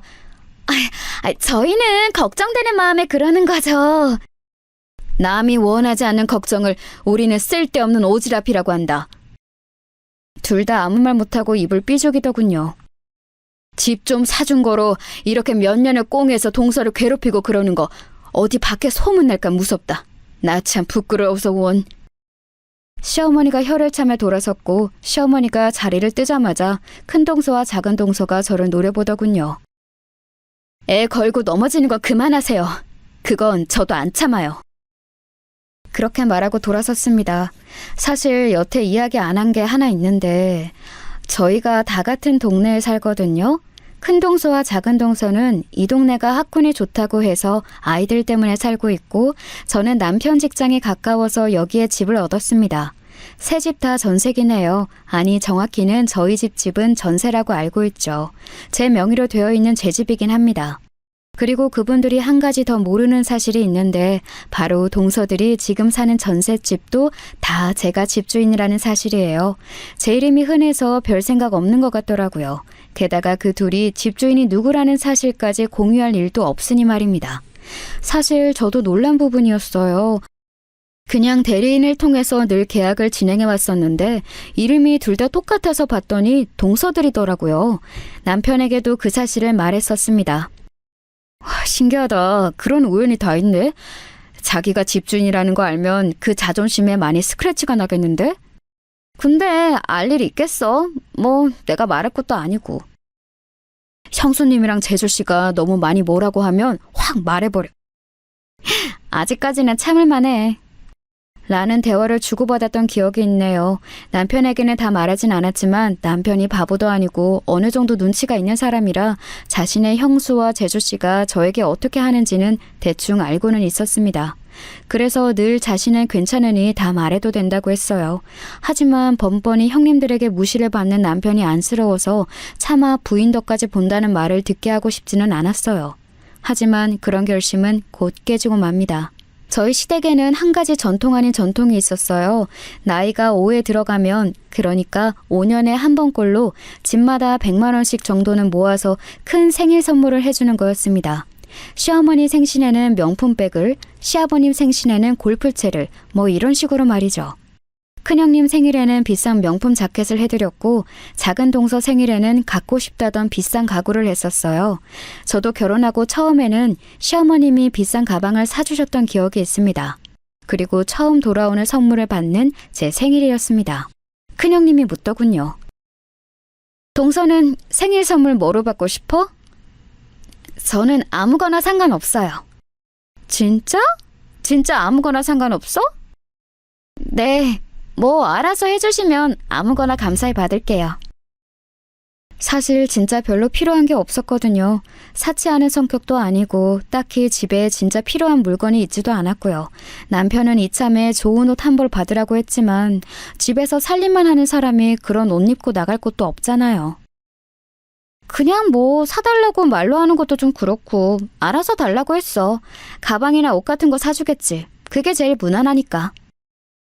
그래도 마음에 안 들 수도 있잖아. 알잖아. 나 아무거나 잘 들고 있는 거. 그렇게 말하며 웃었습니다. 하지만 그 두 사람은 제 예상치를 뛰어넘는 사람들이었어요. 동서, 생일 축하해. 형님, 생일 축하드려요. 선물을 미리 주겠다고 저희 집에 와서는 한참을 집을 둘러보며 미적 감각이 어쩌고 좋은 집 얻어주면 뭐하냐 어쩌고 하면서 품평을 해대더니 제가 인상을 팍 쓰니까 조그만 상자를 건네며 제 생일 선물이라고 주더군요. 이게 뭐예요? 처음에는 상자가 작아서 몸 반지나 목걸이 같은 액세서리를 사왔나 했습니다. 하지만 열어보니 정말 전혀 예상치 못한 물건이 들어있더군요. 바로 키였습니다. 무슨 키인지도 모를 키요. 자동차 열쇠야. 네? 일단은 자동차라는 전혀 상상도 하지 못했던 정체에 놀랐고 그 다음은 자동차 키의 생김새였습니다. 요즘 자동차는 다 열쇠로 돌리는 키 방식이 아니라 누르는 버튼키 아닌가요? 근데 열쇠였어요. 요즘도 열쇠로 여는 차가 있나 하고 일단 어리둥절했습니다. 그리고 그 전에 자동차를 왜 선물이라고 사왔는지 그 이유가 너무 궁금했어요. 자동차를요? 왜 갑자기 자동차를? 우리 다들 한 집에 차 2대씩 있는데 동서네만 한 대잖아. 동서도 면허 있다며. 큰도련님 안 계실 때 차 필요한 일이 있을 거 아니야? 뭐 그렇다 한들 자동차를 선물하는 게 일반적이진 않잖아요. 게다가 이 집 저 집 선물로 쓰기로 한 예산은 뻔한데 그 가격 안에서 자동차를 살 수 있을 리도 없고 말입니다. 제가 계속 키를 보면서 의문스러운 얼굴을 하고 있자 작은 동서가 웃으며 말하더군요. 일단 나가요. 나가서 차부터 보세요. 그리고 이왕 저희가 이렇게 차도 사드렸는데 시승식 이런 것도 해야죠. 그래, 주차장에 세워놨으니까 나가서 봐.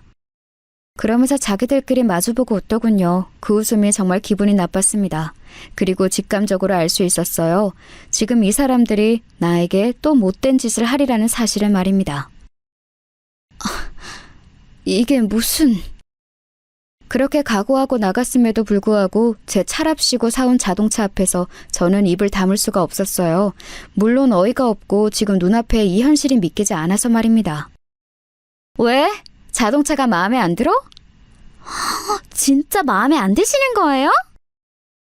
제가 어이없이 자동차를 보고 있자 둘이 함께 한다는 말이 그렇더군요. 그 자동차는 폐차장에서 가져온 듯한 몰골을 하고 있었어요. 열리는지 궁금한 낡은 문짝과 얼마나 긁혔는지 움푹 패여서 구멍이 날 것 같은 보닛, 또 열어보진 않았지만 엄청나게 먼지가 쌓여있는 게 밖에서도 보일 만큼의 더러운 내부까지요. 이걸 지금 돈 주고 사오신 거예요? 저를 먹이기 위해서, 오직 저를 기분이 나쁘게 하기 위해서 이런 차를 돈을 주고 사왔다는 게 믿기지 않을 만큼의 쓰레기였습니다. 그냥 타고 어디 집 앞에도 나가지 못할 몰골을 하고 있는 자동차였어요. 우리가 애써 준비한 선물이 마음에 안 드나 보네. 형님 수준에 딱 맞는 걸로 준비했는데 왜 그러실까? 그러게나 말이야. 둘이 빈정거리며 깔깔 웃는 모습을 보고 처음으로 열이 머리끝까지 뻗치는 기분이 들었습니다. 그렇게 화가 나는 기분은 일평생 처음 느껴보는 감정이었어요. 장난을 쳐도 정도가 있지. 이게 지금 뭐 하자는 짓이에요? 제가 목소리를 깔고 이야기하니 두 사람은 잠시 놀란 듯 하더군요. 이 정도로 낮은 목소리로 이렇게 화를 누르며 말한 적이 단 한 번도 없었거든요. 장난이라니. 정성껏 준비한 선물엔 말이 너무 심하네. 그러게요. 저희가 예산에 맞춰서 자동차 구한다고 얼마나 힘들었는데. 하지만 이내 다시 빈정거리기 시작했습니다. 정말 분노로 온몸이 떨리는 듯 했어요. 장난에도 정도가 있고 수준이 낮게 구는 거에도 정도가 있는 거예요. 이게 무슨 학창시절에 마음에 안 드는 애 왕따시키고 괴롭히는 것도 아니고 유치하고 격 떨어지는 짓입니까? 못되게 구는 것도 정도가 있지. 나이도 들 만큼 든 양반들이 애들이 자기 엄마들 이러는 거 알아요? 제가 못 참고 와다다 쏟아내기 시작했어요. 그런 저를 약간 놀란 얼굴로 바라보던 두 사람이 애들 이야기를 하니 욱한 것 같더라고요. 꼴의 엄마라고 말이죠. 여기서 애들 이야기가 왜 나와? 건드려도 될 게 있고 아닌 게 있지! 그 말에 피식 비웃음이 나왔습니다. 애들 이야기에 그렇게 욱하는 거 보면 둘 다 이게 못된 짓이라는 것도 쪽팔리는 짓이라는 것도 애들 보기에 부끄러운 행동이라는 것도 다 아시면서 이러신 거네요? 아니, 못하는 말이 없어!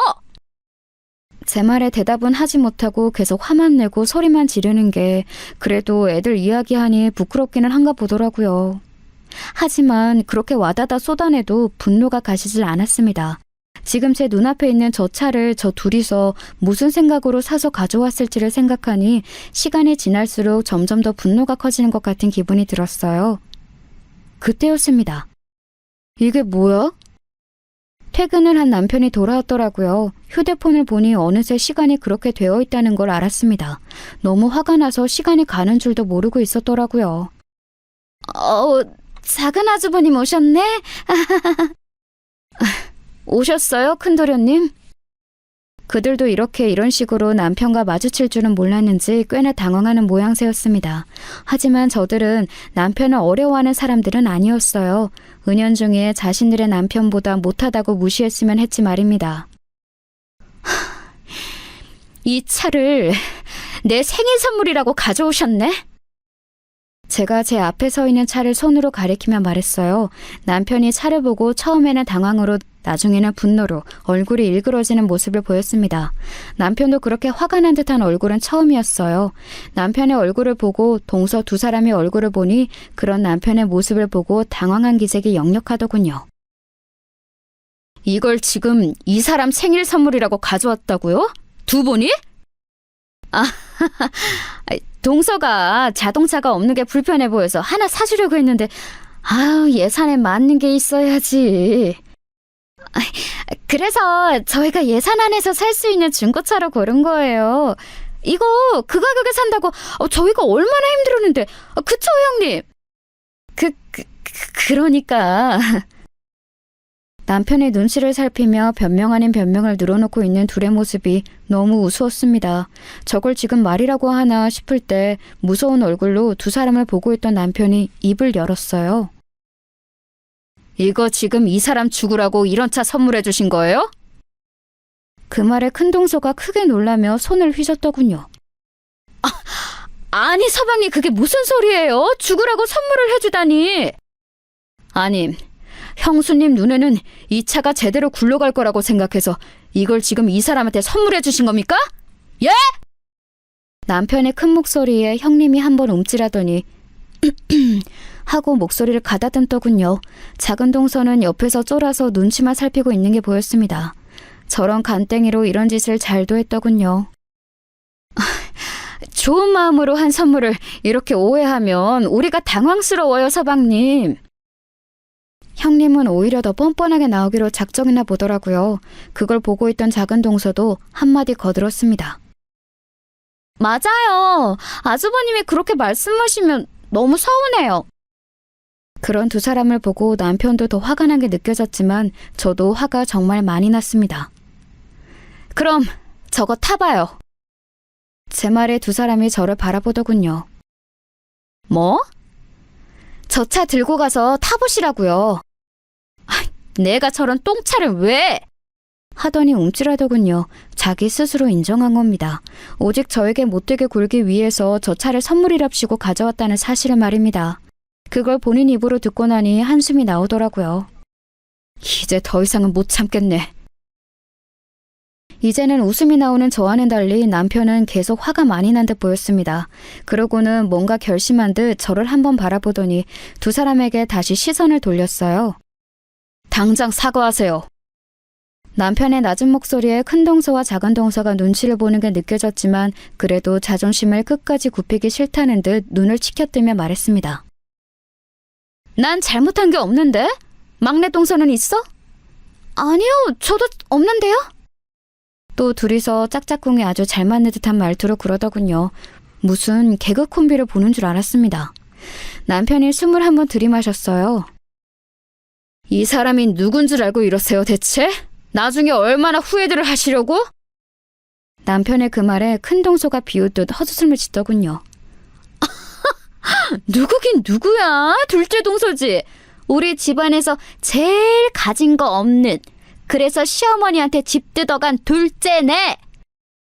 그 집 이 사람이 한 거예요. 어머니가 아니고. 남편의 그 말에 저도 놀라고 큰 동서도 놀라고 작은 동서도 놀랐습니다.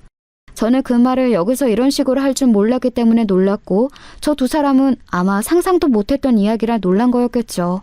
남편의 그 말에 지금 무슨 소리를 들었는지 이해가 가지 않는다는 듯 생각하던 두 사람이 입을 열었습니다. 아주버님 지금 뭐 잘못 드셨어요? 무슨 소리를 하시는 거예요? 말 그대로 이 집 이 사람이 해온 거라고요. 저희 집에서 해준 게 아니고. 둘째 동서가 무슨 돈이 있다고 집을... 저 사람 집이 저희 집의 10배는 더 부자거든요. 그 말에 큰 동서와 작은 동서가 저를 동시에 바라봤습니다. 그 눈에는 도저히 믿기지 않는다는 시선이 깔려 있었어요. 뭐 이해가 안 갔던 것도 아닙니다. 몇 년을 숨긴 채 살았으니 말이에요. 제가 티를 낸 것도 아니고. 아무리 기분이 나빠도 그러지 무슨 그런 거짓말을 하세요. 그러면 우리가 몰랐을 리가 없잖아요. 돈이 그렇게 많은데. 그러니까요. 돈이 그렇게나 많은데 왜 이러고 살아요? 그 말을 제가 욱했어요. 이러고 사는 게 어떻게 사는 건데요? 아니, 우리가 맨날 없다 없다 해도 듣고만 있고 또 동서 사는 게 막 부유하게 사는 것 같아 보이진 않잖아? 솔직히 말해서 좀 궁상맞은 편이지. 저는 제가 막 사치를 하지는 않지만 궁상맞다고 생각해 본 적도 없었는데 저 두 사람의 눈에는 그렇게 보였나 보더라고요. 집안 행사나 뭐 돈 쓸 일이 있으면 항상 제 몫은 냈었는데 어디서 그런 게 느껴졌는지 모를 일이었습니다. 제가 뭐 돈 내라고 한 거 안 낸 적 있어요? 형님이나 동서한테 손을 벌린 적이 있어요? 집 하나 받았다고 알고 있었던 걸로 여태 그렇게 생각하면서 자기 목 떨어져 나갈까봐 전전긍긍하면서 사람 괴롭히면서 그렇게 생각하고 있었던 거예요? 아니 말을... 두 분 집도 다 이 사람이 집주인이에요. 동서의 말을 남편이 다시 한번 끊었습니다. 이번에는 그 두 사람에게 정말 청천벽력 같은 말이었어요. 집주인이 다른 사람도 아니고 자기들이 몇 년을 무시해왔던 저라는 것이 말입니다. 말도 안 돼. 그렇게 고개를 젓다가 뭔가가 생각난 듯 경악스러운 표정으로 눈을 동그랗게 뜨며 저를 바라보더군요. 아마도 집주인 이름이 박은지겠죠. 그 말에 작은 동서도 저와 큰 동서를 번갈아 봤습니다. 그리고는 중얼거리듯 말했어요. 그 박은지가 그럼... 작은 동서의 집주인 이름도 박은지야? 큰 동서의 물음에 작은 동서가 고개를 끄덕였어요. 그러고는 둘 다 잠깐 멍한 얼굴로 뭔가를 생각하는 듯 하더니 저를 바라보더군요. 이제는 믿는 얼굴들이었습니다. 거짓말, 이게 현실이라고? 꿈 아니겠죠? 하지만 현실을 부정하고 싶어하는 듯 했어요. 왜 아니겠어요. 그렇게 몇 년을 없다고 무시하면서 자기들 발 아래 뒀던 제가 무려 집주인이라는데. 장인어른이 이쪽에 땅이랑 부동산을 많이 가지고 계세요. 그래서 이 근방에 이 사람 이름으로 된 집이 많습니다. 이 사람도 대리인을 통해서 매번 계약해서 계약이 다 될 때까지 두 분이 세입자로 들어온다는 사실은 몰랐고요. 대체 왜 여태 거짓말을 하면서 숨긴 거예요? 저랑 만날 때부터 사람들이 저한테 전생에 무슨 복을 쌓아서 저런 여자를 만나냐는 둥, 너는 결혼하고 일 그만두고 집에서 살림이나 해도 되겠다는 둥 저를 무시하는 말들을 많이 했어요. 연애하는 동안 그런 이야기를 많이 듣다 보니 저도 이 사람도 지쳐서 제가 집에서 형님이랑 동생한테도 치임해서 사는 거 알고서는 그렇게 하자고 했어요, 이 사람이. 제가 거들었습니다. 부인 덕에 잘 먹고 잘 산다는 이야기 더 듣게 하고 싶지 않아서 이러자고 했는데 형님이나 동서 같은 몰상식한 사람이 있을 줄은 제가 미처 예상을 못했네요. 이런 식으로 밝히게 되리라는 것도 말이죠. 당황한 두 사람을 향해 마지막으로 한마디를 뱉고는 돌아섰습니다. 저 차보다 몇천 배 더 비싼 차 일시불로 살 수 있는 돈의 몇 배가 제 통장에 있으니까 제 차 걱정은 안 하셔도 되고 저 차 그대로 들고 돌아가세요. 진짜 제가 무슨 짓을 더 하기 전에. 이렇게 이야기할 생각은 전혀 없었지만 경악에 차서 어찌할 바를 모르고 있는 동서 둘의 모습을 보니 속이 시원하긴 했습니다. 다음 날 주차장을 확인하니 차가 그 자리에 없더라고요. 그리고 시어머니께 모든 사실을 다 이야기했어요. 다행히도 시어머니는 양해를 해주셨습니다. 언제까지 비밀로 할 수 있을 거라고 생각하지는 않았다. 그리고 걔들이 네가 그거 좀 받아갔다고 오죽 유난을 떨어댔니. 오히려 제 편을 들어주셨어요. 충분히 그럴만했다고 위로도 많이 해주셨습니다. 그날 집으로 돌아가서 남편과 많은 이야기를 나눴어요. 당신이 나를 생각해서 여태 이렇게 지내온 게 나는 더 신경 쓰이고 미안해. 그러니까 이제라도 할 말 다 하고 유세도 좀 부리고 살아. 그동안 고마웠고 미안했다는 남편 말을 들으니 여러 가지 생각이 들더라고요. 남편을 위해서 숨겨온 건데 오히려 마음의 짐이 된 건 아닌지 하는 생각도 들었고 말입니다. 정말 많은 걸 생각하고 느끼게 했던 사건이었어요. 우리 모두에게 말이죠. 그리고 정말 바로 다음 날 큰동서에게 연락이 왔습니다. 연락이 바로 올 줄은 알고 있었지만 바로 다음 날에 올 줄은 몰랐어요. 동서 뭐해?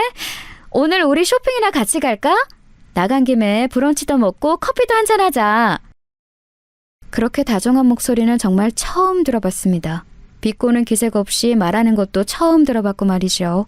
약속을 잡고 나간 자리에는 제 예상과는 달리 형님 혼자 나와 계시더군요. 저는 당연히 동서랑 같이 나올 줄 알고 있었기 때문에 놀란 얼굴로 물어봤었습니다. 동서랑 같이 나오시는 거 아니었어요? 누구? 막내 동서?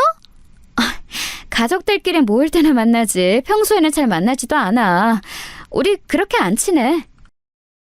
안 친하다는 사람들이 그렇게 죽이 잘 맞아서 저를 볼 때마다 괴롭혔냐고 말을 하고 싶었지만 참았어요. 싸우자고 나온 자리는 아니었으니까요. 나 어제 집에 가서 많이 생각해봤어. 그동안 내가 동서에게 했던 일들 말이야. 어머님이 동서에게 재산을 더 주는 것 같아서 서운한 마음에 시작된 거라고는 하지만 사람을 그렇게 대해서는 안 되는 거였는데 내가 정말 많이 미안해. 정말 반성하고 있어. 무슨 말씀이신지는 알겠는데 하루아침에 이렇게 태도가 변하는 게 정말 당황스럽네요. 제 말에 형님은 눈치를 보더니 슬쩍 말하더군요. 물론 내가 너무 잘못한 게 맞지만 그날 동서 선물로 자동차를 하자고 먼저 말한 건 막내 동서였어. 그건 오해하지 말아줬으면 좋겠어. 정말. 결국 자기도 좋다고 동의해서 같이 선물을 해놓고선 이제 와서 슬쩍 책임을 넘기더군요. 웃음이 나왔습니다. 그렇게 집으로 돌아왔는데 이번에는 작은 동서에게서 연락이 왔어요. 형님, 지금 시간 괜찮으세요? 괜찮으시면 제가 집 주변으로 찾아뵐까 하는데. 정말 짠 듯이 작은 동서가 바로 전화가 왔어요. 두 사람 뭐 짠 거 아니지? 나 낮에는 형님 만났는데? 그 말에 작은 동서가 놀라서 눈을 크게 뜨더군요. 큰형님이 찾아왔었다고요?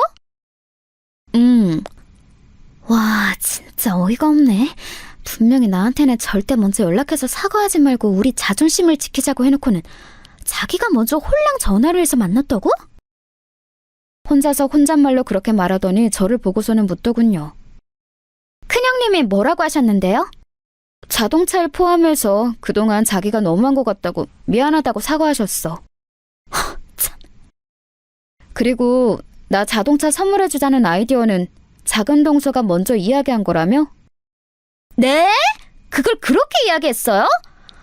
와, 큰형님 진짜 사람 그렇게 안 맞는데 너무하네. 저는 말만 꺼낸 거고요. 업체랑 차종 이런 거 찾아봐서 이거를 하니 저거를 하니 하면서 난리친 건 큰형님이라고요. 그때였어요. 뭐? 그 소리에 저와 작은 동서가 둘 다 고개를 돌렸습니다. 형님이 서 계셨어요. 사실 여기 오기 전 집에 잘 들어갔냐는 전화를 받았거든요. 그때 일부러 말했습니다. 작은 동서와 여기서 만나기로 한 걸 말입니다. 그래도 진짜 찾아올 줄은 몰랐는데 정말 왔더라고요. 동서, 지금 뭐라고 했어? 작은 동서는 처음에는 큰 동서의 등장에 당황한 듯 했지만 이내 더 큰 소리로 말했어요. 사실이잖아요. 신나서 차종이 뭐 어쩌고 이게 더 구식이고 어쩌고 한 건 형님이잖아요. 그러는 자기는 이런 선물이 어떨까요? 하면서 신나서 매일매일 나한테 이걸 하니 저걸 하니 해놓고서는 나는 처음에 분명히 적당한 옷 한 벌이면 되지 않겠냐고 했어. 그래서 지금 그게 다 제가 한 거라는 거예요? 그럼 내가 했다는 말이야? 결국 목소리가 커지고 싸움이 크게 붙었습니다. 그곳이 남의 업장이었기 때문에 결국은 신고까지 들어가고 나서야 끝이 났어요. 경찰서에 앉아있는데 아주버님과 도련님 그리고 남편이 함께 오더군요. 아니 이게 무슨 일이야? 저와 경찰에게서 모든 사건의 전말을 듣고서는 아주버님과 도련님은 부끄러우신지 연신 미안하다고 고개를 숙이시더군요. 그리고는 다들 집으로 돌아갔습니다. 물론 그날 사건은 동네에 소문이 쫙 다 퍼져서 시댁 어르신들도 다 알게 되었고요. 큰 동서와 작은 동서는 시어머니에게 불려가 혼쭐이 났다고 들었습니다. 저는 이사를 갈 줄 알았는데 이사는 둘 다 가지 않더라고요. 아무래도 아이들 학교 때문인 것 같았습니다. 학군 때문에 이 동네로 이사를 온 거니까 쉽게 다시 다른 동네로 갈 수는 없었겠죠. 한동안은 그렇게 동네에 소문을 몰며 숨어 다녀야 했습니다. 그 둘이 말이죠. 하지만 이내 잠잠해졌어요. 집 재계약 기간이지? 아, 벌써 그렇게 됐나? 그리고 동서들의 집 재계약 기간이 돌아왔습니다. 사실 그 동네가 정말 비싸기도 하지만 학군이 좋아서 점점 더 가격이 올랐거든요. 시세대로라면 저도 가격을 올렸어야 하는 게 맞지만 그럴 생각은 없었어요. 제가 남편이랑 안 살면 모를까 살고 있고 살 거고 또 그러면 좋든 싫든 얼굴을 마주칠 일이 있는 사람들이니까요. 그래서 애초에 올릴 생각이 없기는 했습니다. 동서, 오늘 집에 가도 될까? 형님에게서 전화가 왔어요. 직감적으로 알 수 있었습니다. 집 계약 문제를 이야기하러 올 거라는 걸 말이죠. 한우다, 굴비다, 과일이다 정말 바리바리 싸들고 왔더라고요. 빈손으로 오셔도 되는데 뭘 이렇게 많이. 에이, 그냥 내가 동서 생각하는 마음이지 뭐. 그러고는 한참을 안부나 저희 아이들 이야기를 하더니 본론을 꺼내더군요. 역시나 전세금을 동결시켜달라는 거였습니다. 애초에 받을 생각이 없긴 했지만 막상 이렇게 속보에게 행동하니 짜증이 나긴 하더군요. 평생 안부 인사 한번 먼저 하는 법이 없던 사람이 말입니다. 그래도 시세가 너무 오르긴 해서 동결시키면 다른 집에서 말이 나올 텐데요. 에이, 우리가 가족인 거 모르는 사람도 없는데 누가 입을 대겠어. 우리라고 하는 것도 그냥 웃음이 나왔어요. 조금 더 애를 태워볼까 했지만 그거마저 귀찮아서 알겠다고 돌려보냈습니다. 그러고는 얼마 지나지 않아 작은 동서도 그대로 짠 듯 비슷한 선물들을 가지고 저희 집을 찾아왔어요. 아직 형님이 가지고 온 것도 다 못 먹었는데. 그 양반 벌써 왔다 갔어요? 하여간 발은 더럽게 빨라. 어쨌든 고마워. 전세금 이야기하러 온 거지?